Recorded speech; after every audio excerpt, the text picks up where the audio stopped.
3, 2, 1, go. Oh my god! Look at his hand. Look at his hand. Sometimes in life, there are moments where you ask yourself, how the f did I end up here?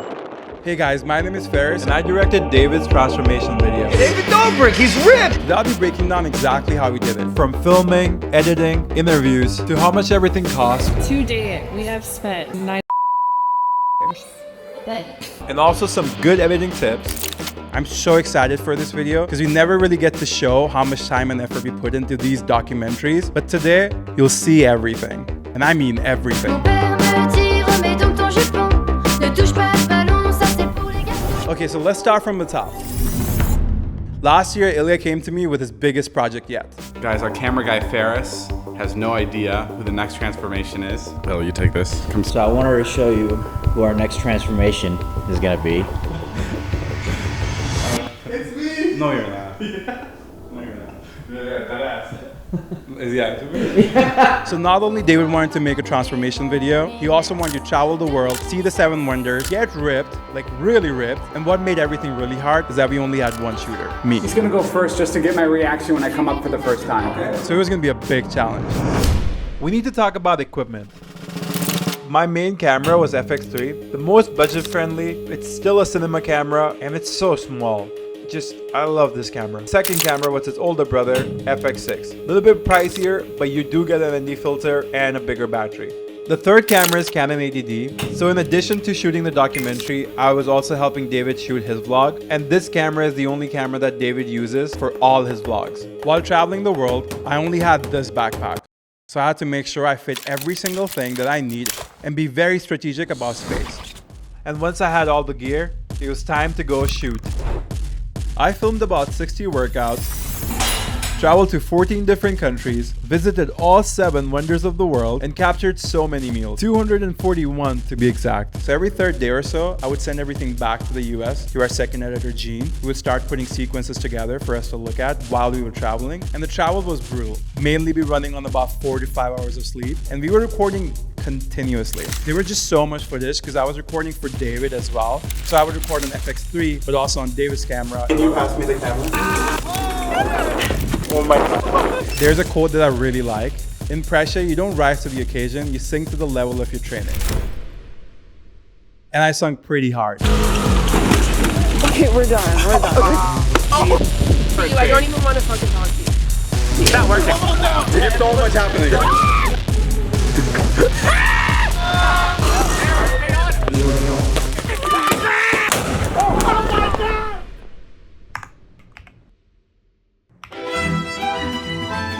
So when I'm in India on a Vespa, I can't be carrying my stabilizer with me. My backpack was already 10 pounds, so I didn't even bring a stabilizer on the trip. So before I went on the trip, I was like, how the fuck am I gonna make my footage stable? And I came across this magical software called Catalyst Browse. It's a free software made for Sony cameras, and the way it works is that it actually uses the data from your camera to stabilize the footage. And because of that, it does a better job than Premiere, DaVinci, Final Cut, and it's also way faster. So please give it a try. And life's already so unstable. Don't let your footage be the same. Okay, so we got all our footage done. Now what we needed was interviews. Because when you're making a documentary, mainly most of the story comes from the interviews. For interviews, we use FX6, FX3, and Bella. Hey guys, I'm Bella and I conducted all the interviews for David's documentary. For Zila documentaries, we usually interview the trainee at least 4 to 5 times depending on the start of their journey versus the end. So you spend a lot of time as the producer with the trainee to understand who they are, how they talk, how they are in front of the camera, how they like questions asked. I was just talking shit about you. No! Please! Step out! When I go to structure an interview, I try to start with the easy questions first to get the trainee warmed up. Doing pretty good. Before I jump into the heavy-ended questions, which can be like, are you anxious about uploading? Yep. When I formulate a first interview, I try to structure the questions to create a baseline of the story. So for example, I try to ask about body image, how they view themselves, how their family view them, how they felt growing up. And once we have that basic interview, you get to know so much about the trainee that you are able to formulate what will be the storyline to create this overall narrative. You've got this attitude. At the end, we shot about 10 to 15 terabytes of footage, and thank God I wasn't the only person cutting it because there was just so much, and I had help from Gene. To edit this documentary, we used Premiere Pro. And let me tell you, it was fucking hell. The first week editing was actually really fun because I'm just getting footage from China, Rio, and all these different places. But then as footage started to pile on, Premiere was crashing every 10 seconds. Crash, crash, crash. And it got to the point where we switched to a different editing software, but then that didn't work out either. Until somebody from the Adobe team recommended me to use Premiere Productions. Dun, dun, dun, dun. This changed my life. I've been editing in Premiere for the last 4 years and I never knew this existed. Basically, the way it works is instead of having one project as your main project, you have multiple projects. So for example, Rio is its own project, China's its own project, and not even that, the footage itself from China is its own project. You have to understand there was over 10 terabytes the first 6 months of filming alone. If you're an editor and you're not using Premiere Productions, you're a fucking idiot.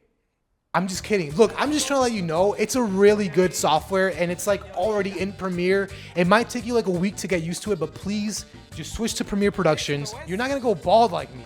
That's why I'm bald, because I wasn't using Premiere Productions before. And now I'm bald.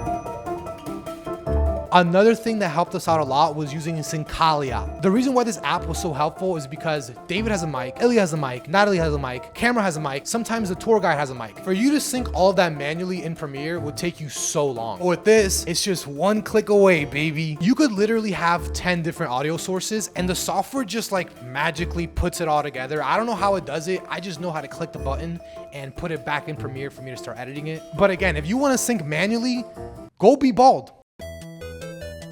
Markers, baby.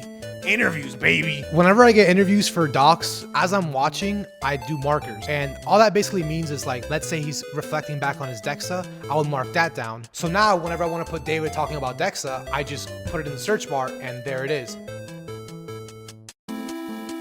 So how much did it cost? He's gonna be really sad. I'm sad. I'm sad for it.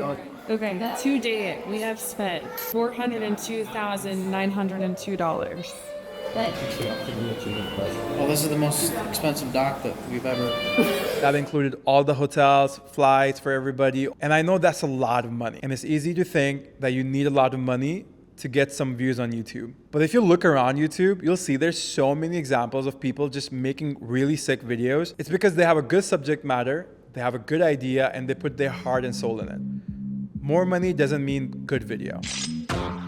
We still had so much left to do. To start, we did a review session with friends and family. After the showing, each person was sent a Google form, allowing them to give feedback anonymously. It's always a great idea to get input from people you trust. Leading up, we also wanted to create some promo material for the documentary. This included a trailer, social media content, and a photo shoot. For the photo shoots, we used these lights. We ended up doing the photo shoot in a local gym at 2 a.m. At the time, we were still trying to keep David's body a secret. Nobody knew what he looked like. I used few of these photos to create thumbnails for the video.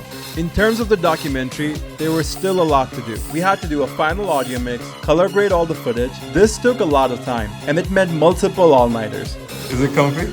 Yeah, actually it's really comfy, man. After a long year of intense travel, exhausting shoot days, endless editing sessions, and a whole bunch of crazy memories, our video was done. And now, there was only one thing left to do. 5, 4, 3, 2, 1. Yeah!